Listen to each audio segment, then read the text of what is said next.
no!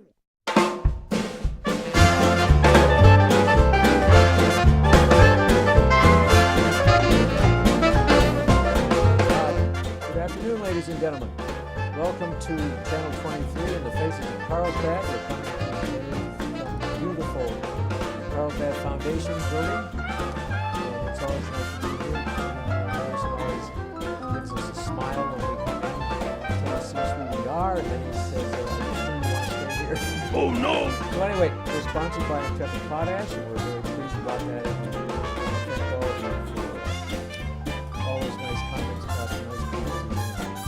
By the way, I wanted to mention a friend of mine, Bernardo, who just getting something started with soccer association for young lads. He's I guess 6 on 18, so it's going to be the Carlsbad Soccer Foundation. We wish him lots of luck. Today we have with us a very lovely lady. Her name is Linda Raines. And Linda, I want to welcome you to the show. It's a pleasure to have you here today. And you're all flashy dressed. My goodness, that really is sparkling. Have to represent my Toys for Tots. Oh, well, we're going to get to that. But in this program, we try to find a little bit about your background, your grandparents, where they came from, where they settled, your mom and dad, and then we get to you and your present-day situation with family, what you do in your spare time, Okay. if you have any spare time. Okay, let's go back in the early days. Grandparents. Where did they come from? Where did they settle?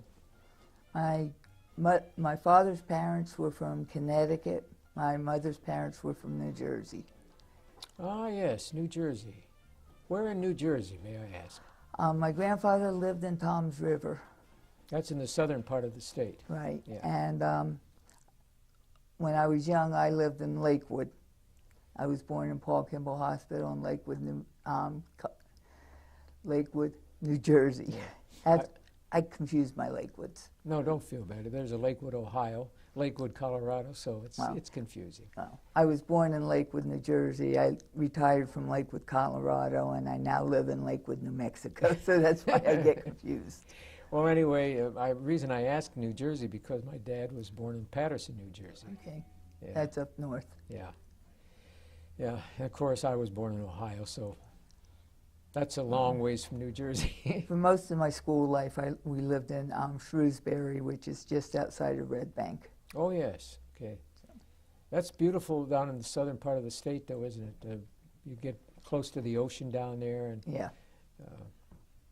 Atlantic City and all those other wonderful Well, places. one of the places we used to go all the time was Seaside, Oh, yes. the one where the roller coaster went into the ocean. Yes, yes, when that horrible storm struck a while back. Yeah, I remember that. So anyway, what drew you to New Mexico?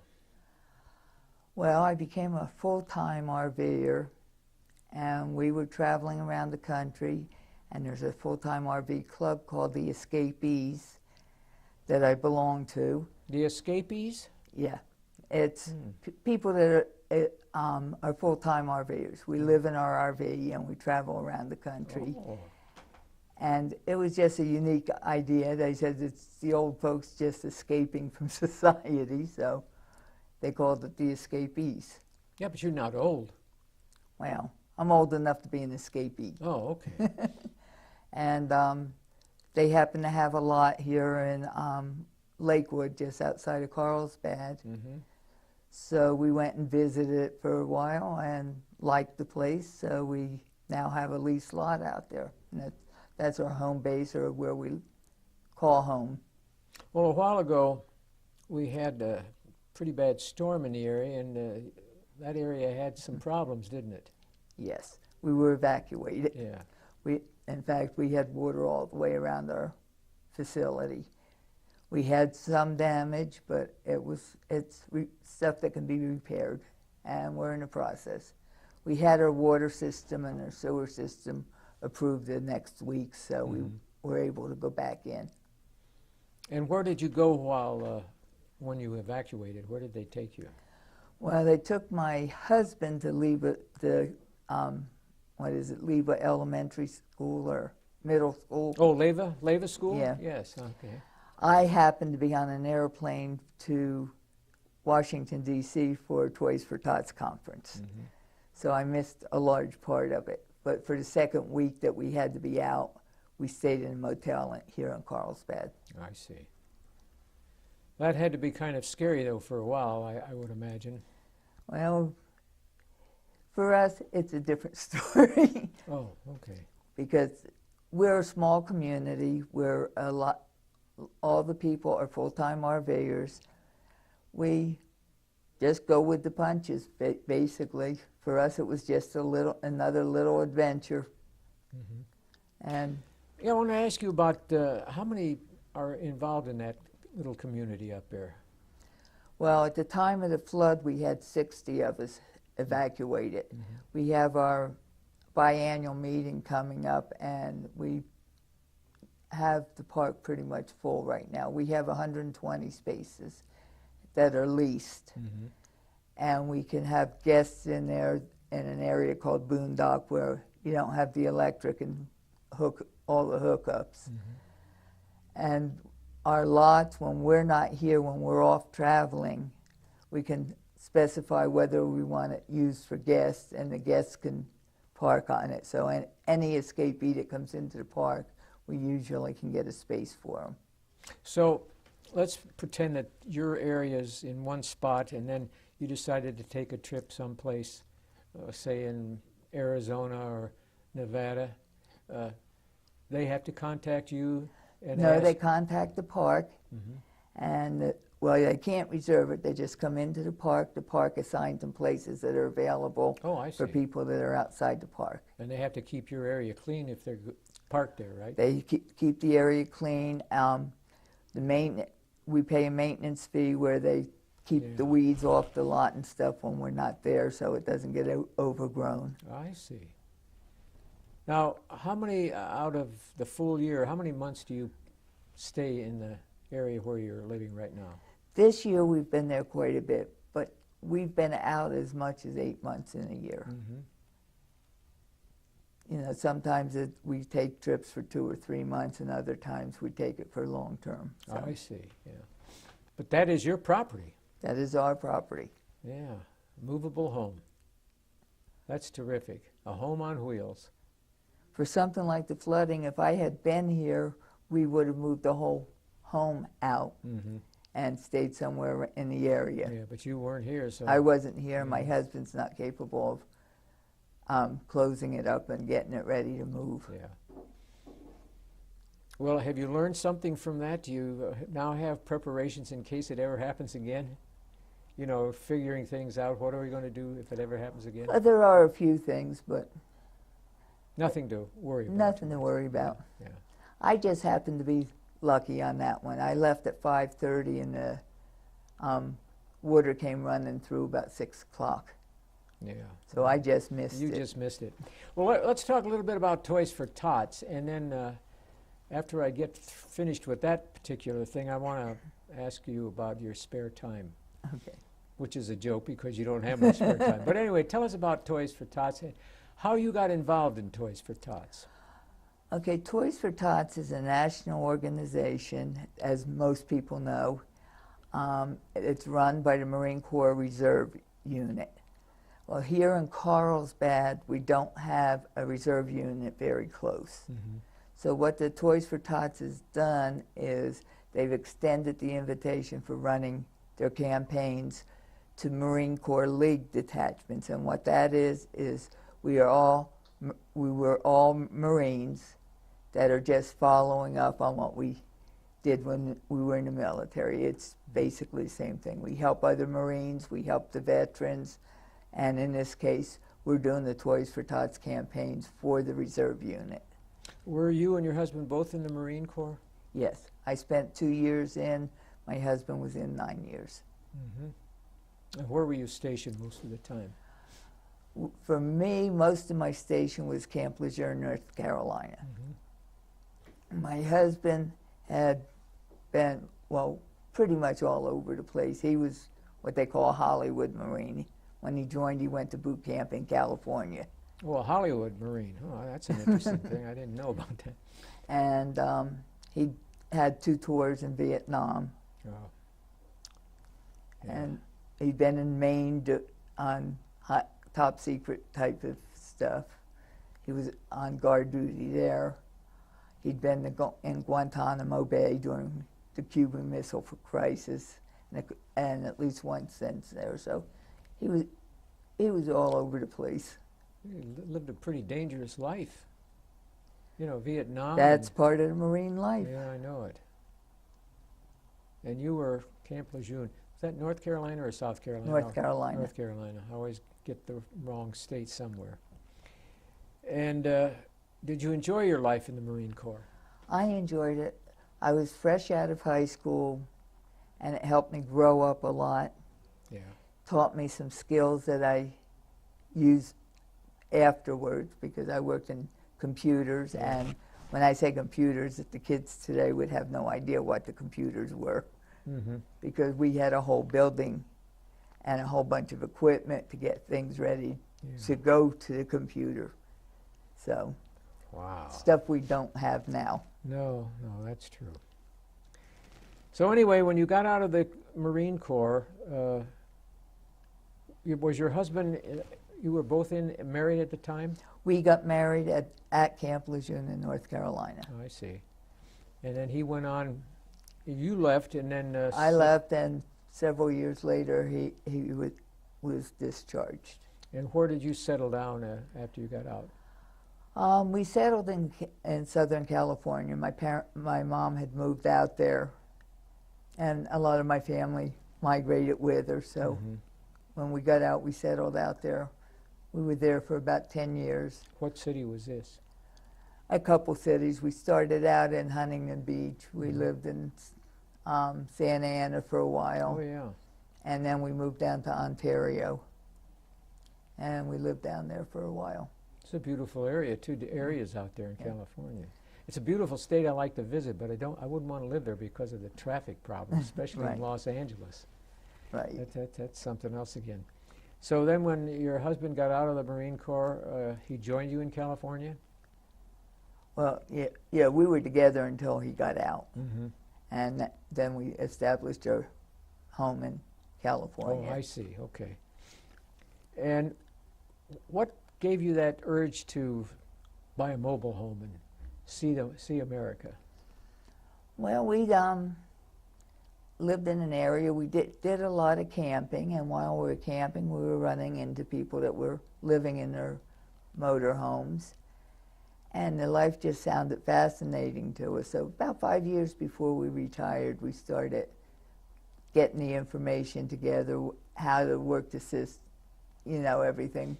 Because, of course, you have mail and you have other things that you have to take care of. Oh, yeah, that's for sure. And as soon as I retired in April, he retired in May, and we were off and running. Retired from? I retired from Lakewood, Colorado Police Department. Oh, you were in the police department. I worked in the records section. And your husband? He worked for the federal government. He did the mapping at the Federal Mapping Center in Lakewood, Colorado, too. That's interesting. You lived in Lakewood, New Jersey, and Lakewood, Colorado, and now you're near a lake in Carlsbad. And I was when he got out of the service, he was sent to Lakewood, California. Wow. I had an aunt. Just outside of Long Beach. Yeah. I had an aunt back in Ohio, lived in Lakewood, Ohio for a while, so. They're all over. They're all over the place, aren't they?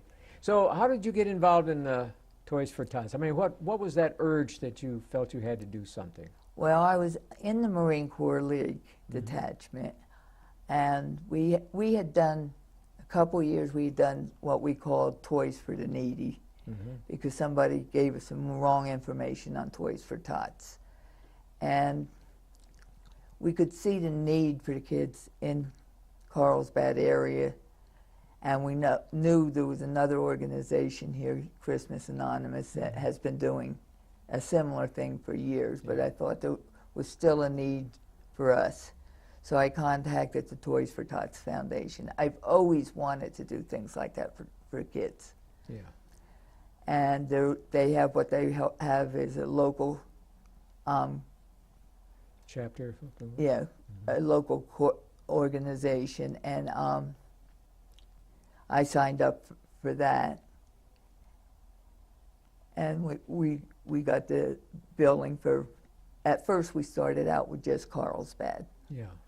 And we enjoyed it so much, we said we're going to do this every year. So we managed to get somebody else had Artesia, and we managed to get Artesia added in and just made it all of Eddy County. Mm-hmm. So we do that now. Now, your headquarters basically are located here in Carlsbad? Right. Mm-hmm. And the misunderstanding that a lot of people have about Toys for Tots, they think that all the money goes to the foundation and the kids here don't get all the toys. Mm-hmm. Well, the way they have it set up, if there are people are donating, the donations, I take the donations, I send it into foundation. I see. Foundation has a special account just for Carlsbad, or for New Eddy County. Mm-hmm. Once they do their banking things, they distribute the funds into my account, and I have almost immediate access to it. Oh. So all the money comes back here to the Eddy County area. I just received a letter from them 2 days ago, so I'm planning to send something.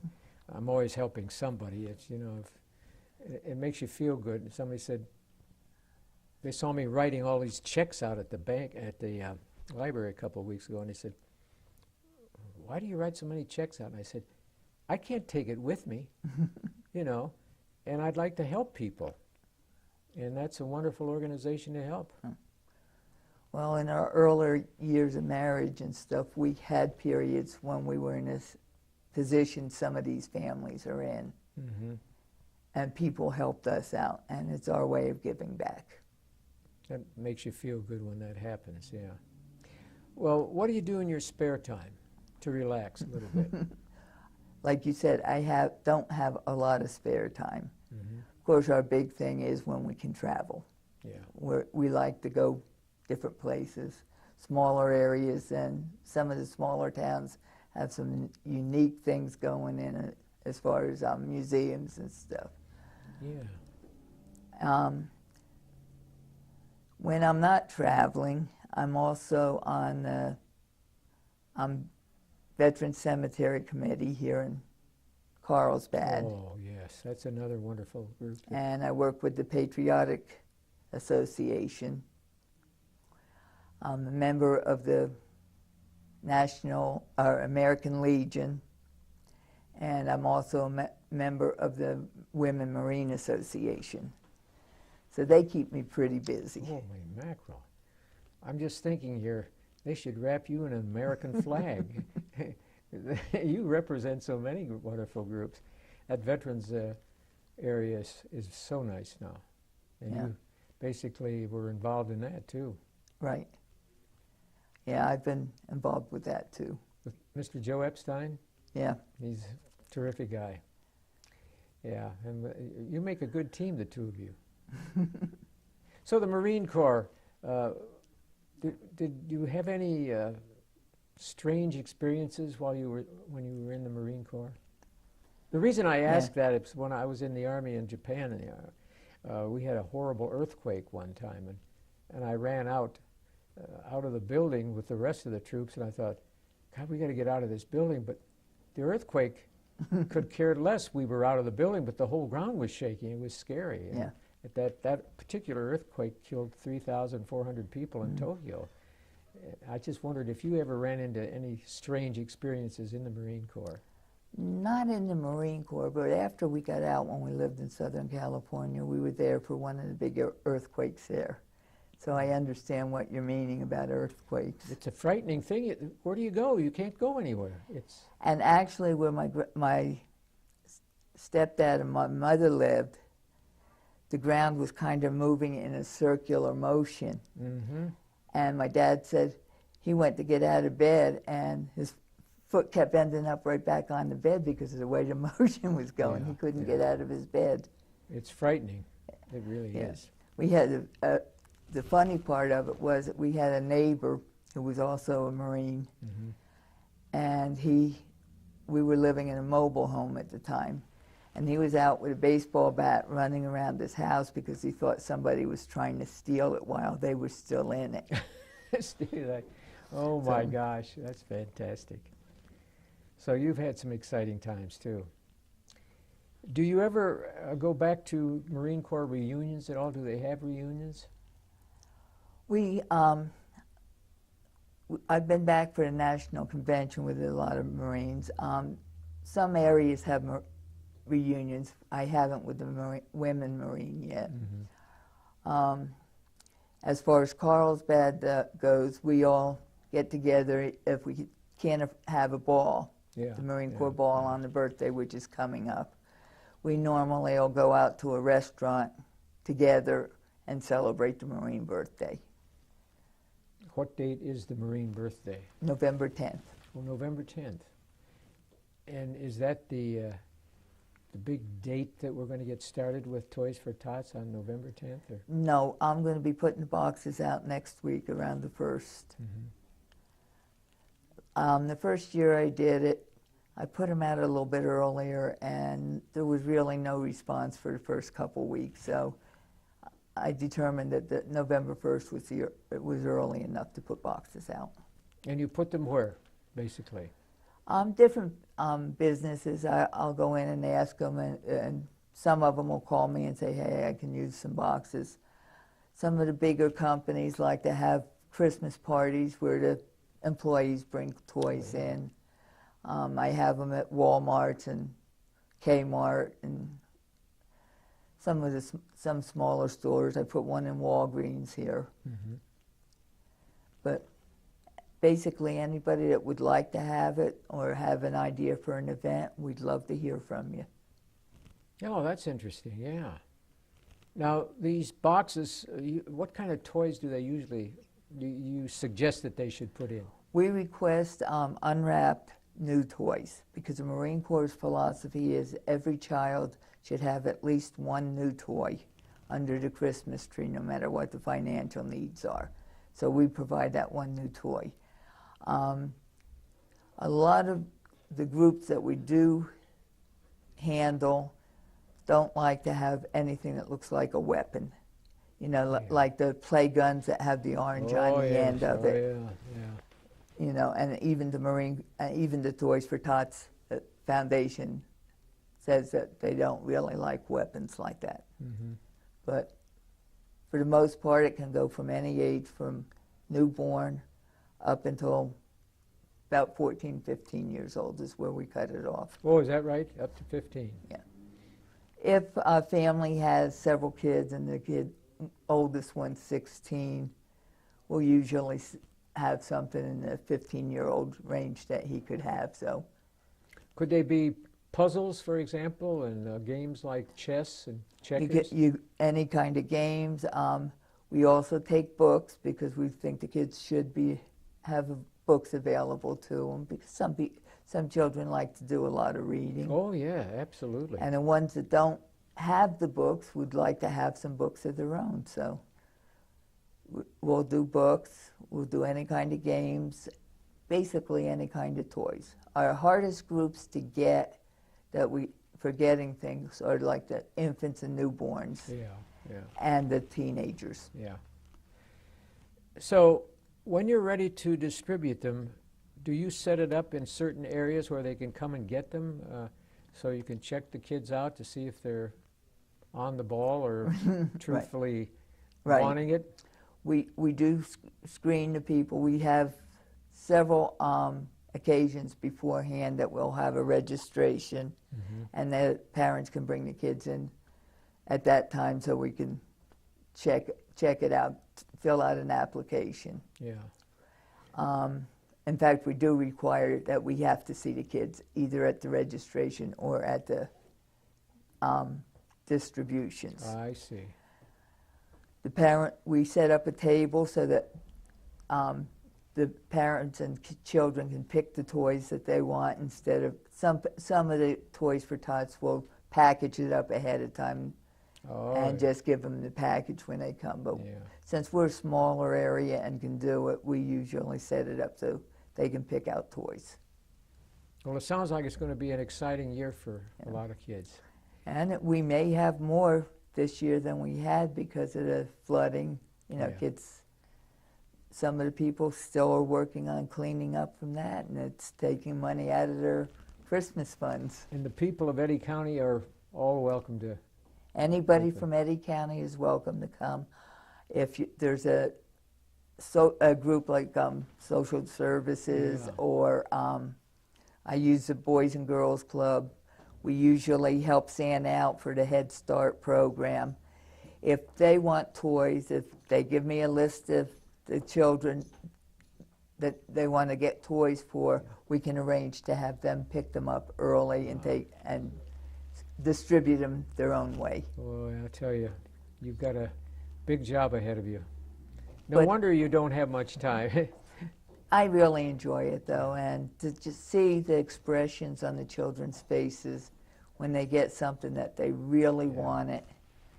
Well, Linda, it's been a delight talking to you, and I want to thank you for being our guest. And people say we want to know their full name, so I'm going to say Linda Rains again, so that guy sitting at the corner looking at the ceiling will say, oh, that's who that was. They'll get to know you now. Okay. And I'd also like to let them give you my phone number, so if they Okay. want to get in touch with me concerning Toys for Tots, it's 575-457-2058.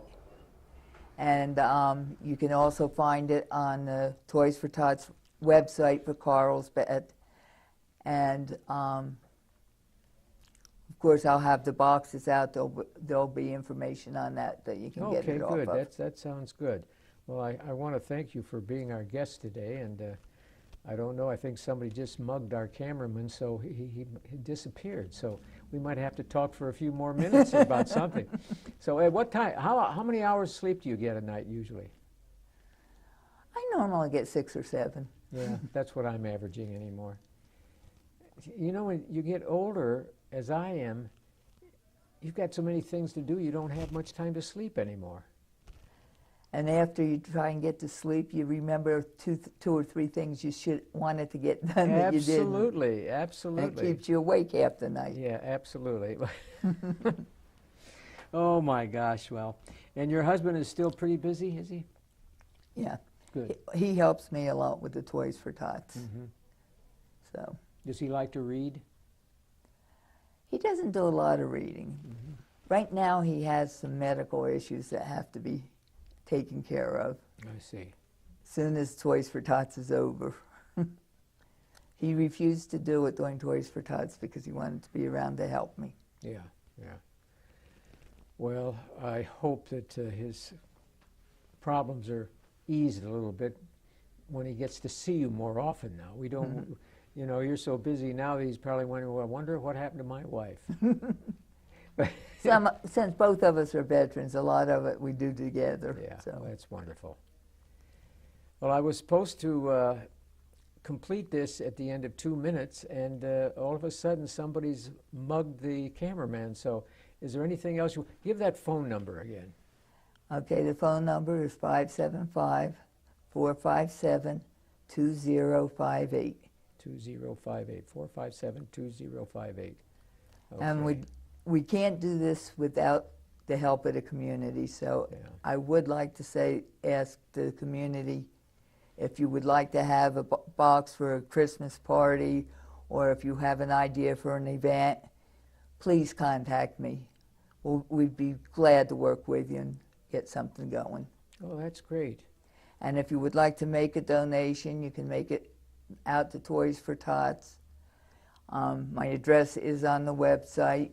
You could send it directly to me. I will send it directly to the foundation, and the money will be in our account for our area within a couple days. Yeah, well, I received a letter from Toys for Tots day before yesterday, and I thought that was very efficient because now, and it was very pretty. The envelope was very colorful, I should say. So hopefully I'm going to get that done if I can ever get my act together this week. Well, if not, you can give me a call and Yeah, that's right. I can pick it up for you, and that way we'll know it goes back to Eddy County. That's right, absolutely. Do you see anything in the future for our cameraman, Guy Lutman? You think he would be like an angel coming down from the sky with all this money for the Toys for Tots? Well, yes. I'm going to have to look into that. And hopefully Brianna will go out and tell Guy that his 2 minutes is now 7 minutes and we're running out of time. Anyway, I do want to thank you for being our guest today. And it's so nice to have you. You're welcome. So on behalf of Channel 23 and the beautiful building that we're in right now, I want to say goodbye and good luck.